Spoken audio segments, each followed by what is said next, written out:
এইরকম ডাকাত সুরাকা রাদিয়াল্লাহু আনহু, চোখ ফাঁকি দেওয়া যাবে না, ঠিক সে পায়ের চিহ্ন, উটের চিহ্ন ধরে ধরে চলে গেল। দেখলো আল্লাহর নবী সামনে দেখা যায়। সুরাকা ডাক দিল নবীর নাম ধরে, দাঁড়াও, আমি এসে গেছি। পালাতে পারবে না, কিন্তু না, তা হলো না। আল্লাহর পক্ষ থেকে ফয়সালা এসে গেল।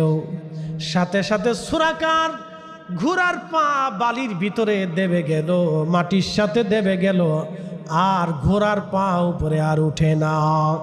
একবার জোরে বলা যাবে কি আল্লাহু আকবার।